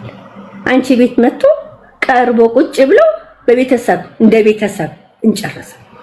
እኔ ልጄ አሁን ላይ ያን ሁሉ አደረጉበት ብዬ ቂማሊዝም ልጄ ግን የሚያስፈልገው ነገር አለ። በውስጥ አወራሻለሁ ብዙ ነገር አለ እንዴ ሚዲያ ላይ ማላወራው ገብቶሻል። ይሄ ነገር መደረግ አለበት።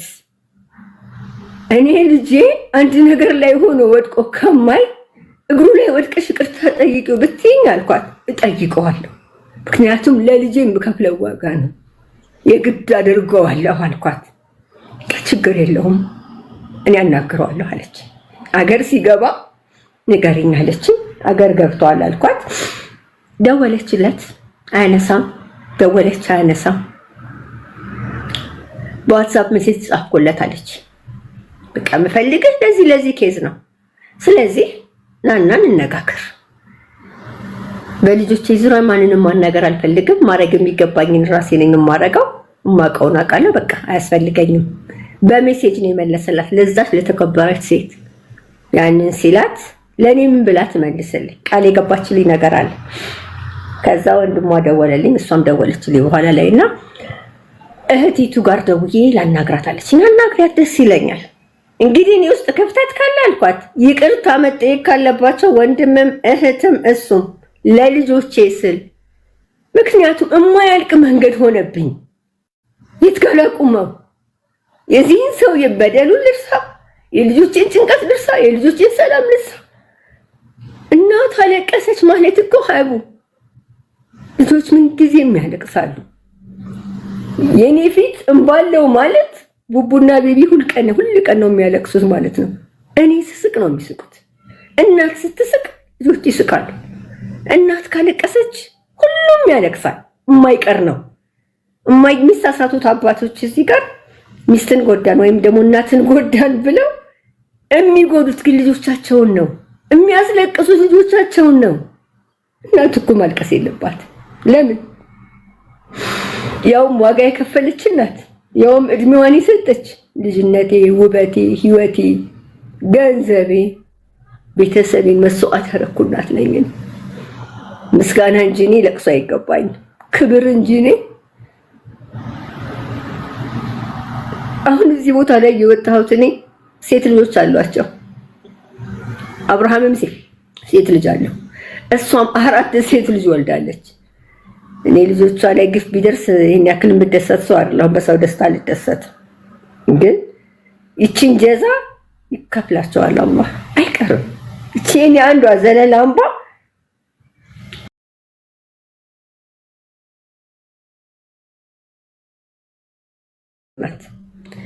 ልጄን ከቤት አስወጥቶ ሲወስድ እሱ ልጅሽ ማታ ይመጣል ብለሽ ስትጠብቂ፣ ዛሬ ይመጣል ብለሽ ስትጠብቂ ጭራሽ አገር ለቆ ሄዷል ስትባይ ምን ይሰማል? ደም ግፊት ቢኖረኝ፣ ስኳር ቢኖረኝ፣ ልብ ችግር ቢኖረኝ እኔ ሞቼ ነበር።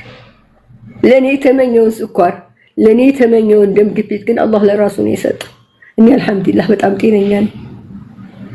ከነመቻያው ሰጠኝ ልጄን። እኔ ቡቡዬ ለኔ ጓደኛዬ ነው። ቡቡዬ ለኔ ልጄ ብቻ አይደለም፣ እንኳን በሽታውንና ሌላ ነገሩን አይደለም ተኝቶ ማላምነው ልጄ ነው። ልጄ አብርሃም አላህ የስራውን ይሰጠዋል አይቀርም። እኔ ክፉ በሆነ የአብርሃም ኬዞች የአብርሃም በጣም ብዙ ነገሮች እጄ ገብተዋል። በአደባባይ እሱን ማዋረድ ጠፍቶኝ አይደለም። እህቲቱን እኔ በ2 ልጅ ስቀጣ እሷ በ4 ልጅ ተቀጣለች። አላህ ጀዛዋን ከፍሏታል። የእሷ ልጅ ዩኒቨርሲቲ ላይ የሚያስተምር ወንድም ካላት የወንድሙ ልጆች እኔ ሰይጣን እንኳን ብሆን የት ናችሁ ብላ የመጠየቅ ግዴታ ነው ያለባት። ሆድዬን ታውቂያታለሽ? የኢሳም ሀበሻ ባለቤት እኔ ለልጆቹ ነው ለሆድዬ ብዬ ዋጋ የከፈልኩ እናት አይደለሁም። ምክንያቱም አክስትነቴ ያስገደደኝ ለልጆቹ ነው። ምክንያቱም ለይላ ሩመይሳና ዑመር የኔ ልጆች ናቸው ብዬ ነው የማስበው። የወንድሜ ልጆች አይደሉም። እሱ በሰራው ስህተት ልጆቹ እንዲቀጡ አልፈለኩም። እሷን ስደግፋት የደገፍኩት እኔ ልጆቹን ነው። ዛሬ ላይ ተመልሶ ሲሄድ ልጆቼ ብሎ ሲያናገራቸው በኩራት ገብቶ አባቴ ብሎ የጠሩት እኔ እህቱ፣ ሌሎቹም እህት ወንድሞቹ ከሷ ጎን ስለቆሙ ነው። ልጆቹ እንደ ስላረሳናቸው ነው እንጂ ሆድዬ እኛም ብንረሳት እኛም ማውጥተን ብንጥላት ኖሮ ልጆቿን ይዛ የማናቅበት ቦታ ዛሬ ልጆቼ ብሎ ሲጠራ እስማኤል ልጆቹን አያገኛቸውም ነበር። አብርሃም ያፈረሰው የለያያቸው አባትና ልጅ ለማስተካከል የቻለውን ያክል መሞከር ነበረበት። ድጋሚ ሌላ ስህተት መስራት አልነበረበት። ጭራሽ አቡዬ እኔ ብር ከፍለ ኮምቦልሻ ላይ ብር ፍለጋ ነው እየተባለ ከተማ ሁሉ ስሜ እንዲጠፋ ነው የተደረኩት። ሂጄ ለአንድ ሰው ብናገር እንኳን እንዳልታመን። ግን አላህ ጀንቱን ከሰጠሽ እኮ ማንም ተናገረ ቢናገር የቆፈረ ቢቆፍር አልহামዱሊላህ እኔ በአላህ በጣም እተማመናለሁ። አልቻሉም ሊጥሉኝ። እቤት ሳለቅስ አድሬ ጧት ላይ ግን የምፈልገውን አደርጋለሁ። የፈለኩትን ሁሉ አሳክቻለሁ። ልጄን እጅ አስገብቻለሁ። ግን ልጄን እጅ ሳስገባው የሚያስፈልገው ብዙ ነገር ያለ ያወቅኩኝ ያንኛውን ነገር ማስተካከል አልቻልኩም። ያንን ደግሞ ያላባቱ ድርዳታ ያላባቱ ገዛ ማስተካከል አልችልም። ዛሬ ቡቡ ላይ የተደረገው ነገር ቤቢ ላይ ይቀጥላልና በጣም ደክሞኛል። ታስባል በጣም ጥሩ የሆነ ነገር አይታየኝምና ይሄን ነገር መፍትሄ እንዲያገኝ ጠርተሽ ማናገር ካለብሽ እህቱም መናገር ከፈለገች ወንድሙንም ራሱንም ምንም ነገር ዝም ብሎ ስም ማጥፋትን አይደለም በማስረጃ አቅርቢልኝ ካልሽኝ አስፈላጊ የሆነውን ሁሉ እልክልሻለሁ። ለአመታት ለምኜዋለሁ። አኩርፎ ለ5 አመት ሲቀር አንተ እኮ ጥሩ አባት ነህ ብዬ ምን ሊያናገርኩት እናት ነኝ። ልጆችህ እኮ ይናፍቃሉ። እስኪ ያገኛቸው። ለምን ታኮርፋለህ? 10 ሺህም 1 ሺህም ሆነ ብር ነው ልከሃል። በቃ ያለህን ልከሃል አይደለም? እንደ አባት ልጆችህን አናግር እባክህ ብዬ ደውዬ አናግሬያለሁ።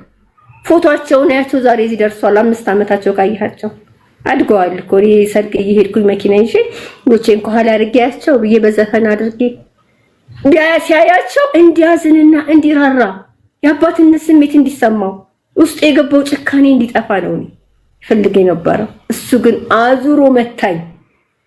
አዙሮ እንዲህ አይደለም ያረደኝ፣ እንዲህ ከጀርባዬ ነው ያረደኝ። ቡቡን ሲነካ ቀይ መስመሬን አለፈ። ለኔ ቡቡ እኔ ማረጋቸው ብቻ ሳይሆን ማሰባቸው ልጄን ማሰብ ለማስወጣት ማሰባቸው ማሴራቸው ራሱ ያመኛል። የቡቡ ማደግ ይሄን ያክል ለነሱ ስጋት ነበር። ያ ከሆነ እኮ ዛሬም ላይ ይቅርታ እኮ ስህተት በስህተት እኮ አይስተካከልም። ስህተት በይቅርታ ነው የሚስተካከለው። ስለዚህ ለይቅርታ ልባቸውን ንጹህ አድርገው እኔ ምን ጊዜም አልኩሽ ለልጆቼ ዝግጁ ነኝ። ተሸንፌያለሁ። በልጆቼ ተሸንፌያለሁ። ዛሬም ነገም ከነገ ወዲያም ሁሌም አባታቸው ያስፈልጋቸዋል። ልቀይረው አልችልም ይሄን ሰውዬ።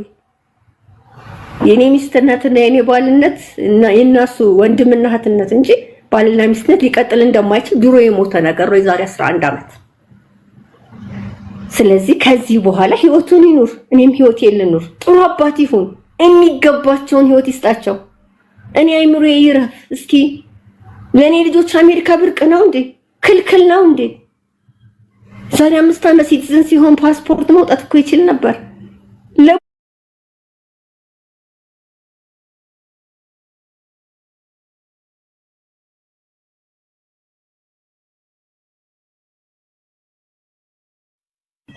በጣም ያሳዝናል። የቤተሰብ ጣልቃ ገብነት ነው ያየሁት እኔ እዚህ ጋር። ስለዚህ በተቻላቸው መጠን ማስተካከል ቢችሉ ነው። አሁን ኢትዮ ኢንፎርሜሲ ጋርም ይሄን ነገር ዩቲዩብም ላይ ይለቀቃል። ያለበት ቦታ ፎቶቸው ተለጥፎ በማንኛውም አብርሃምን በመስሪያ ቤቱ በጓደኞቹ እህቴቱን በጎረቤቶቿ በጓደኞቿ እሱም ሁሉም ሊጠየቁልኝ ይፈልጋሉ። ምክንያቱም እዚህ ጋር ባቆመው ይቅር ብዬ ተወው ነበር። ዛሬ ባቆመው ቤቢ ላይ ይቀጥላል። የኔ ዝምታ ነው የኔ ዋጋ እየከፈልኩም ዝም ብዬ ነገሮችን ማለፌ ነው ስሜን እንዲያጠፉ ዛሬ ላይ ያደረኩት። እማይሆን ስም መስጠት ሁሉ ይፈልጋሉ። አንቺ አልፈልግህም ይሉት በቃ ከዚህ በኋላ ብለሽ የተወሽውን ሰው እኮ ድጋሚ ዝርሽ አታዩም አይደል እንዴ? እንኳን በመጥፎ ልትፈልግ እንኳን በሌላ ልታስብ። እኔ መጥፎ ሰው በሆነ እኮ ፍርድ ቤት ነው መገተራው። ኢትዮጵያ ውስጥ ነው ያለው በአሁን ሰዓት። እኔ እሱ ያለበትን ማግኘት አይከብደኝም። ሁሉ ነገር ቀላሌ ነው። የሚውልበትን የሚቀምበትን ያንዳንዱ የሚያመሽበትን አውቃለሁ። ብፈልግ ሄድለታለሁ። አላረኩት። ልጆቼ አባታችንን ከሳለች አባታችን እንዲህ አድርጋለች እንዲሉኝ አልፈልግም።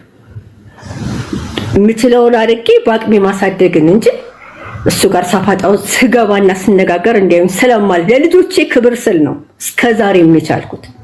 አሁን ሲገባ ለ5 ዓመታት አለማየቱን አሪያጊያ ይዤ ህፃናትና እናቶች ጋር ሄጄ ክስ መስርቼ ከሀገር እንዳይወጣ ሳግጄ ነገሮችን ማስሄድ ይችል ነበር። አልፈለኩም ይሄን አይነቱን መንገድ። አሁን ግን ይጠየቃል በስርዓቱ። የልጆቹን መንገድ ያስተካክላል አያስተካክልም፣ ባለበት ሀገር ህግ ድረስ እንዲጠየቅልኝ። እናት ማልቀስ የለባትም። ከሰዎች ጋር ተነጋግሬያለሁ። መከሰስ ያለበት ቦታ ሁሉ በእኔ ይጀምራል። እኔ ብቻ አይደለሁም። በእርግጥ እኔ ቤተሰብ ስላለኝ እናት፣ እህት፣ ወንድም፣ ዘመድ ስላለኝ የኔ ልጆች ተቀማጥለው አደጉ። እኔ ቦታ ላይ ግን ያለች እናት ስንት እናት ናት እያለቀሰች ያለች? በህፃናትና እናቶች ጋር ተያይዞ ውጭ ጉዳይ ሆኖ ከኢትዮጵያ ውጭ ያሉ አውሮፓና አሜሪካ የሽፍታዎችና የጨካኝ አባቶች መጠራቀሚያ መሆን የለበትም። ባሉበት ሀገር እንድጠይቅ አለባቸው። እኔ ይህን መንገድ መክፈት ፈልጋለሁ። ለእህቶቼም ድምፅ መሆን ፈልጋለሁ። ከዚህ በኋላም በዚህ ዙሪያ ቅን ልቦችንም አንቺንም በአንቺን በኩል ያሉ ሰዎች እንድታግዙኝ ይፈልጋለሁ። ይሄ ነገር መንግስት ጋር ደርሶ ሊሰራበት ይገባል። በጣም ሊሰራበት የሚገባ ነገር ነው። በቃ ምክንያቱም ሩቅ ነው። እኔ ሳስብ እንኳን የተጓዝኩትን መንገድ አሁን እንኳን ስጀምረው ከባድ ነው። ለዚህ ነው እንደፈለጉ ልጆቻቸውን ጥለው እነሱ የተሻለ ህይወት እየኖሩ እናት እዚህ ኢትዮጵያ ላይ ተቀምጣ የምታለቅሰው። ለነሱ ድምጽ መሆን መቻል አለብን። ለነሱ መንገዱን መዘርጋት አለብን። መንግስት እጁን አስገብቶ ህግ ሊወጣ ይገባል። ማንኛውም እዛ ሀገር ባለበት ሀገር ኢትዮጵያ ውስጥ ቻይልድ ሰፖርት እያንዳንዱ ነገር ኢቭን ፍርድ ቤት እኮ ክረምት ሲዘጋ ኢትዮጵያ ውስጥ የልጆችና የእናቶች አይዘጋም። በማንኛውም ሰዓት ፍርድ ቤት ክፍት ነው ለልጆች ቀለብ ጥያቄ። ኢትዮጵያ ውስጥ ይሄ ህግ ሲወጣ ግን ከኢትዮጵያ ውጭ ያሉትንም ጭምር ሊያካትት ይገባል። ከኢትዮጵያ ውጭ ያሉ አባቶች ድምጻቸውን ባጠፉ ሰዓት እኔ ቤት ባይኖር እኮ በምን ይዘዋለሁ? ይሄን ሰውዬ በምንም ጠይቀው አልችልም ነበር። እሱ ያንን ሲያቆም እኔ ቤቱን የሆነ ነገር ሳረግ ያቋረጣትን ቀጠለ። ከመጣ በኋላ ሀቡዬ በጣም ያመመኝ ይደውልላቸዋል ለመዝናኛ 10,000 ብር አሁን ልኬላችኋለሁ፣ 20,000 ብር በግል ግዙ። ይሄ ሰውዬ ምን እያደረገ ነው አለኝ ወንድሜ። ምን አውቃለሁ። ከዛው በሶስተኛው በአራተኛው ሳምንት በመጣው ሶስተኛው ሳምንት አያችሁ የኔ ልጆች እኮ እኔን አይወዱ ብሬ ነው የሚወዱት። ጓደኛው ደውሎ ልጆቹ አባቱን አይፈልጉ። ሰው የዘራውን እኮ ነው የሚያጭደው።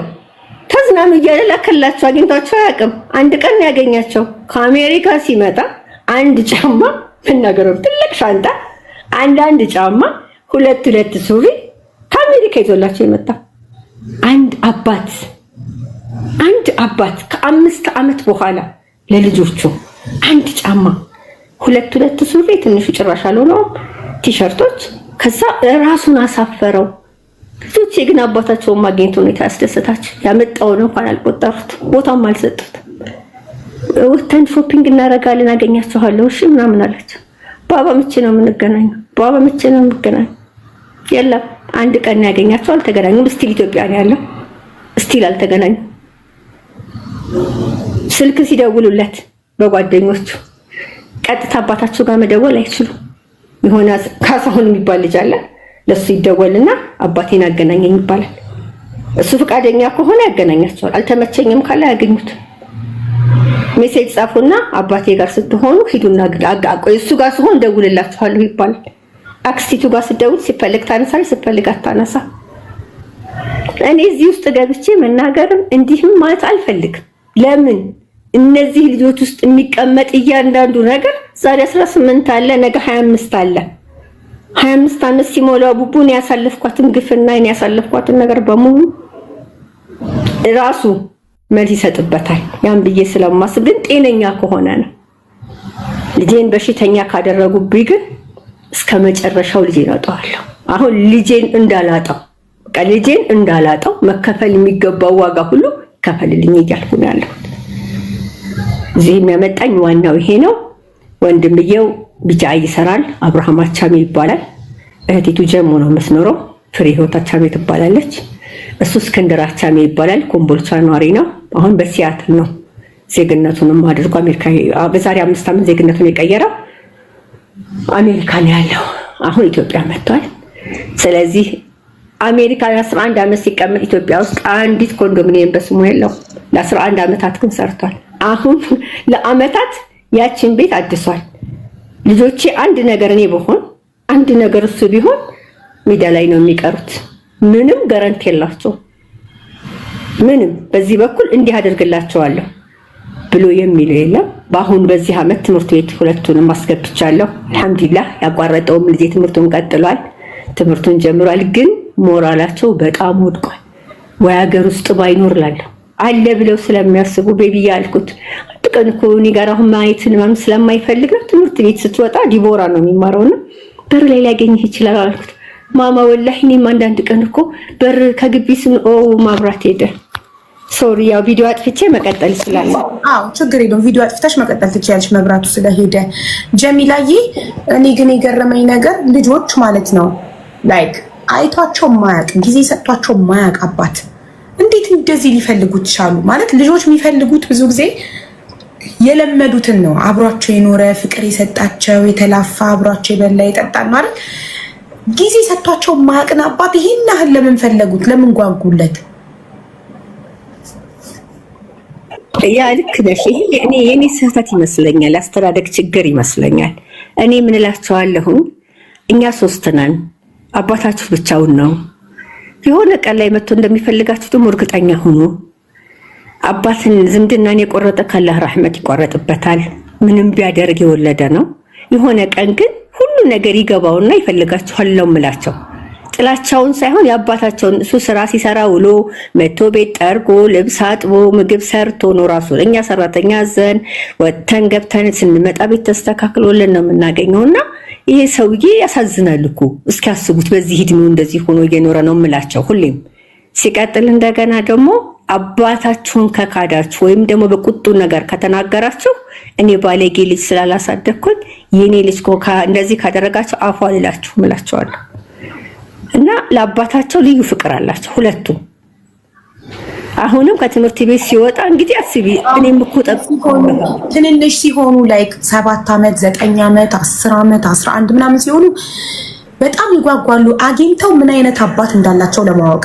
ግን ኦልሬዲ ትልቅ 18 ዓመት ማለት ትልቅ ነው። የመጀመሪያ ልጅ ላይክ 18 ዓመት በደንብ ያገናዝባል። የ18 ዓመት ልጅ ላይክ አባት ሲደውልለት ሳያነሳ ሳያገኝ ሲቀር ያለ መፈለግ ስሜት እንዴ እሱ ካልፈለገ ለምን ይፈልገዋለሁ አይነት ስሜት ይሰማል። እንደውም ይቀየምና ማግኘት ራሱ አይፈልግም። ትልቅ ልጅ ማለት 18 ዓመት ትልቅ ልጅ ነው። ህፃናት ሲሆኑ መፈለግ ስሜት ራሱ ብታሳያቸው አይገባቸውም። አሁን ህፃናት የ7 ዓመት 9 ዓመት ሲደውሉ ባታነሽላቸው ከአሜሪካ መጥቶ አባታቸው ቆይ ዛሬ ቆይ ነገ ቆይ ቢላቸው በተስፋ በቃ ልባቸው በጉጉት ይጠብቃሉ። ትንንሽ ልጆች አያውቁም፣ መቀየም አያውቁም፣ ያለ መፈለግ ስሜት አይሰማቸውም። ትልቅ ግን የ18 ዓመት ልጅ ግን ትልቅ ስለሆነ አባቱ ስልክ ሲደውል ሳያገኘው ሲቀር ከአሜሪካ መጥቶ አባቱ ለሌሎች ለባዳ ጊዜ እየሰጠ እየተዝናና ምናምን እሱ ሊያገኘው ሳይመጣ ሲቀር ላይክ የመቀየም ይቀየምና እንደውም አባቴን ማናገር አልፈልግም፣ አባቴን ማየት አልፈልግም ነው የሚለው።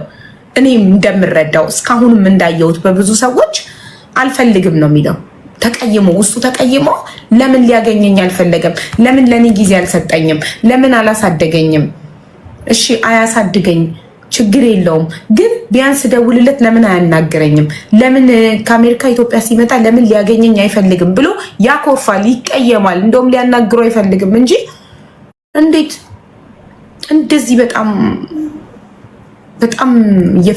እየፈለገው ትልቁ በተለይ 14 ዓመቱ ኦኬ ብንል ትልቁ ምን ላይ ስሜት አይቼበታለሁ መሰለሽ?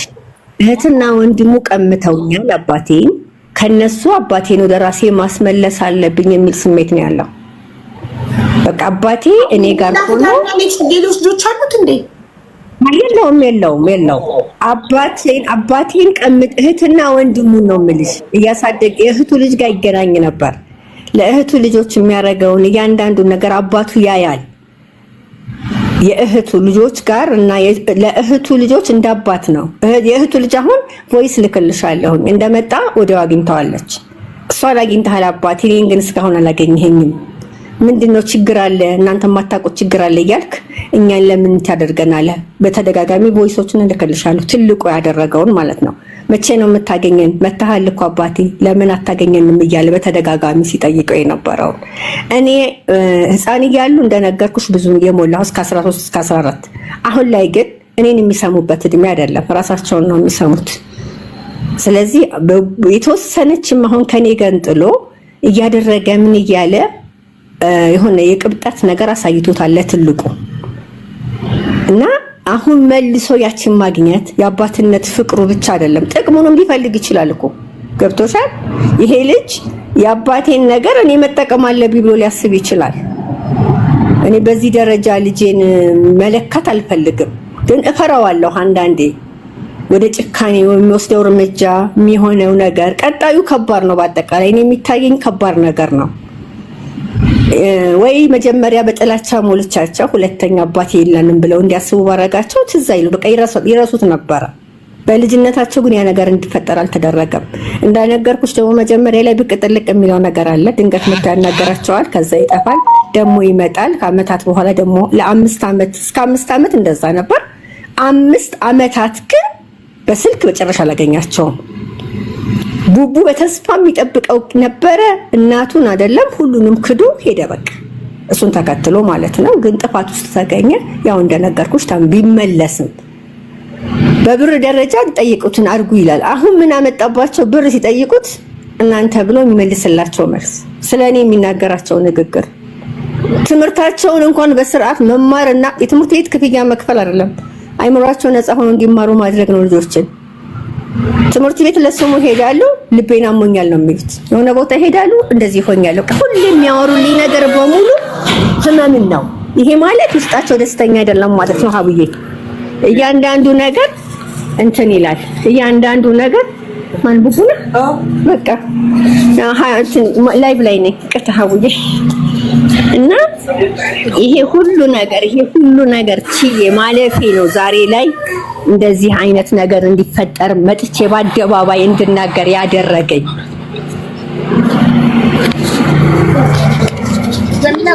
ፍቅሩ እስቲ ለልጆቹ ውስጥ እንዳለ አውቃለሁ። ቡቤ ቢገር ማማዬ በአላህ ተይኝ ስልክ ቁጥርሽን በቅልቦች በኩል በውስጥ ላኪ። ሄሎ፣ አቤት